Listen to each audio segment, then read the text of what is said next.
Ben, how was that colonoscopy from last week? Go okay? Yeah, it's good. The pus is all cleared up, and Oh, they're pass. quite happy with the canal. It's like now, apparently, the canal is like a kind of a twisty type thing, like leads into the intestines. Mine is completely straight. All right. Means that no, it's like poop 2.0. I just have to stand over the toilet, and it comes out like a rocket. The best thing That's about a colonoscopy fantastic. is the colonoscopy farts. Have you seen TikTok? Oh, Google it. It's just No, the best. they film inside the room when the person's asleep on the, or Oh, he's no, when you it's get just out. there's so many montages of people that have just come out of a colonoscopy and their farts are epic.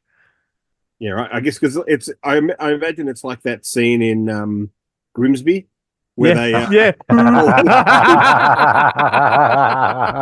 Yes. they What a scene. they crank you up with like a kind of a medieval torture device to widen it 7 to 10 centimeters so they can double fist you and just go whoops. By the way, I forgot Jarrett's here. Hi. Oh, hey. Hey, gentlemen. How's things, mate? Good, good. I'm looking forward to the Studio Canal release in 4K of Ben's ordeal. Oh Did you dear. emphasize the word canal intentionally then? Of course. Okay, excellent. Good. It's straight like a canal, but not one of those windy ones. No, Really there's no fits like a studio. there's no lock. There's no point where the There's no water trapdoor here. It's just yeah. a pit. What Yeah. the fuck? All right. Anyway, anyway. Oh wow. So how are you guys doing? Have you been catching up with some physical media in the last week? That's a great question. No, Okay, well there you go. I haven't Yeah, had well time. that's all I've been doing outside of working is watching the physical media because the older I get and the more physical media I accumulate, the less reason or desire I have to leave the house. I've So, been in the city every single night this week, so like it's just not oh going to happen. man, you're like I don't know, like Rob Lowe in the 80s or something. That's incredible. Hey, like young blood. He's yeah, young I blood. was going to say, Yeah. Papa J Fox, eat your heart out. Yeah, totally, totally.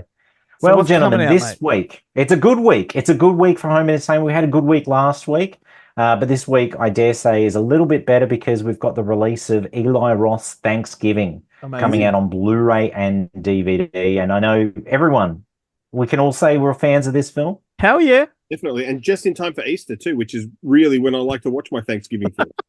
Yeah, totally. Hey, you could do a double with that and the holdovers, maybe, because that might be out by then as well. I think that comes out later in the month. So perfectly themed. But yeah, Yeah. this one's coming out and it's a pretty stacked release. Although, like I said, it's only Blu-ray and DVD. Sadly, no 4K. They didn't do a 4K in the US. They're not doing a 4K in the UK. They're only doing a 4K somewhere in Europe and it's not Germany.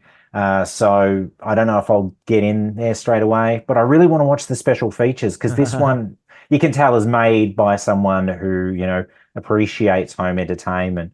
So Eli Roth's got a commentary on there. You've got deleted and extended scenes. You've got two featurettes. You've got outtakes. You've even got some of Eli Roth's early short films Cool. that he did with his co-writer on this film, which is really exciting because his early shorts are great. Like I remember when Cabin Fever first came out on DVD, it The had like rotten those fruit rotten stuff? fruits. Yeah. Yeah. Yeah.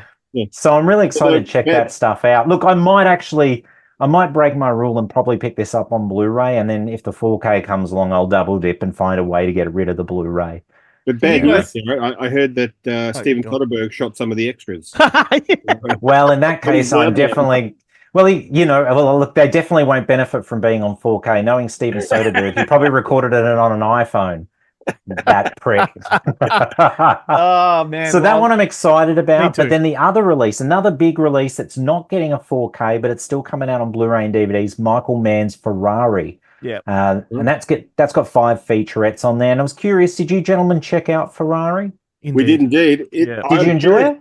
I Yes or did. no? Yeah. Yes or no? Yeah. Like there are It's some no parts. Ford versus Ferrari, but it's, It's you not know, as fun as Ford versus Ferrari, but yeah, that was a great film. it does have much better crash scenes Oh, than yeah. Ford versus Right. Ferrari Yeah. does. Yeah. And I'd be There's keen to see what they look like on a 4K TV when you actually can be close to it Yeah, okay, yeah, because they're yeah. quite graphic. yeah, there's a very, very gnarly crash scene that made the movie worthwhile in and of itself. Yeah. Okay, I will Yeah. definitely check it out. I'm not a massive fan of Michael Mann, particularly the last I don't know, 20 years of his career, Collateral, Same here. and I love Miami Collateral. Vice and Collateral was fantastic. Public Enemies, and I don't know if he's done any others I'm with since Ben. then. I like Collateral, Yeah. but I do agree. Like the Public Enemies and the Yeah. last few things have just been a bit. Miami Vice was. Yeah, that's right. Anyway, Wasn't But then, improved I don't know by a if you guys director's have- cut. In fact, it was ruined by a director. I mean, it wasn't great to begin with, but the director's cut here omits like half of the opening scene of the movie, so it just starts with some dancing to Linkin Park, and you're like, "Am I watching the right thing? What is this?" Anyway, that Black Hat was awful. I didn't watch that, but Arrow's just reissued that in the States. They've done a 4K of it. Apparently, he was promised that he'd get the director's cut if he would just agree to the one that went out theatrically. And then whatever happened, I don't think the director's cut properly got a release. Anyway, Arrow's gone and done a proper restoration, actually put a lot of cash into it because I think they had to go back to the edit because it might be, part digital. I mean, seriously, shot when you've got someone like Michael Mann directing your film, you're a studio, why wouldn't you just give him director's cut? I know. I mean, like, why bother? Why bother giving him a movie and not letting him sort of just have free reign at it? I mean, they tried the old Ridley Scott on him. They went, hey, just deliver us the theatrical and we'll let you have that director's cut. But you kind of think, if it fails, then it's on his head. It's his reputation that he's screwing up. Really, the studio executives, it's not their money. No. The studio's money. So why do they really care that much? Like, you don't get into business with someone like Michael Mann unless it's a Mann film. Otherwise, why bother? Yeah. No, that's it. But anyway, so that one's coming out. The two releases though that I'm very excited about that are coming out this week are both from Umbrella Entertainment, and Ben's worked on one of these releases, which is a French horror film from the early 2000s that I just love them, aka Ills, the superior film to the original Strangers. But Ben, tell us a little bit about this release. Why does this release, why is it better than any other release that's been released thus far? Well, apart from being in high definition, which is definitely an advantage. The other releases didn't really have any extras at all. Like the DVD, funnily enough, the DVD release of some of the US or the UK release had some extras. Like they had some like basic EPK ones, and there was the funny thing is that like some of the extras were fake because they did pretend for a while that Them is based on a real story, and it comes out in the commentary and in all of the reviews and stuff I've read of the film. They all talk about how no one could find any evidence of the fact that any of this was based on any kind of real story. Like it didn't happen. But the original EPK things that they put through were like, scenes from the police press interview and stuff like that. It was all clearly shot. Yep. Yeah. Like none of it's real. Love that. But, we got a commentary done by Alex West, and who wrote a book on the French New Wave, and Andrea Subasati, who is the one of the editors of Rue Morgue magazine, did a fantastic, and they also host a podcast whose name I can't remember right now. They'll be very upset that I didn't plug them. Horror Vault or something like that. They're Canadian, but it's a great podcast. And I listened to them talk about the film, and so that's why I was like, oh well, got to get them for the podcast. There is also Alexandra Helen Nicholas does a video essay for the film, which I think Safe as Houses. I did edit it. You may have edited I'm really proud of that one, actually. Yeah, that was great. And it's a great. It's. I think it's my favorite of Alex's video essays so far because it's really just. She reads things from the film that I never saw, but after hearing her speak about it, I completely understood and went, God, I feel like such a layman. Like, clearly, it's really incredible. It's only like 12 minutes, but it's so insightful. Awesome. And it was a joy to edit it. But yeah, that's a great video essay. But yeah, it's a crazy good release. Like I'm upgrading my DVD. I had the Dark Sky DVD from the States, and yeah, this is like a full-fledged special edition. So I'm excited about that one. Then the other one I'm excited about is Larry Clark's Bully is getting released on Blu-ray as well, which is one of those tough watches, as most of Larry Clark's films are. But I think it was probably my my only other really favorite Larry Clark film outside of Kids. I wasn't massive on Another Day in Paradise or Ken Park. He also did But Teenage Caveman. Oh, and Teenage Caveman, yeah. and he also did Martha Girl, which I worked on. Oh, yes, that's right. That Bounty, was that a Bounty release? He's done a sequel to it, which is very Yeah. Martha Girl is the kind of one you watch if you want to watch bully light. Right, yeah. Very light. Yep.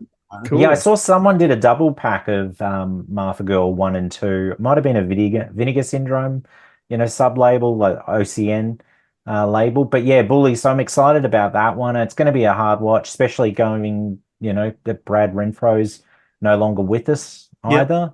So yeah, it was odd. I find it so odd that Nick Stahl is the kind of off the rails kind of crazy, and Renfro always plays like the straight one, straighter one. Yeah. Although that said, remember when Nick Stahl went off the rails? I was about to say, it's like, and he went missing for a point in time, and then they think he popped up in a porno theater, and life imitating art. Yeah, absolutely. I don't know what Larry Clark does to these actors. Although, no, look, who he worked with before Larry Clark, don't we? Didn't he pull a Act Pupil? He worked with Bryan Singer, so didn't he pull a Margot Kidder, and they found him on like a neighbor's roof? Was this Nick Stahl? Nick Stahl, yeah. Yeah, I think so. Yeah, I think so. Anyway, the other release I want to mention that's coming out this week is from Viavision, and it's the Firestarter collection, which I don't know. It omits just 1 and 2 omits the recent Firestarter film, which I didn't hate, but I don't love really any of the Firestarter films. I kind of like them, They all have their strengths, and weaknesses. Mainly 2 has a lot more weaknesses than the remake or the original. But it collects, 1 and 2, 2 being rekindled, the DTV sequel. And this is kind of like a new first for Viavision 2. They've got it in high def, but it's upscaled. Right. So upscale, I don't know how that's going to look, and I don't know what they use, if they use like an AI to upscale it or whatever. So I'm curious to sort of see that. But there is all the special features that were on the Scream Factory release in the Plan. I think Plan B was the label that put it out in the UK.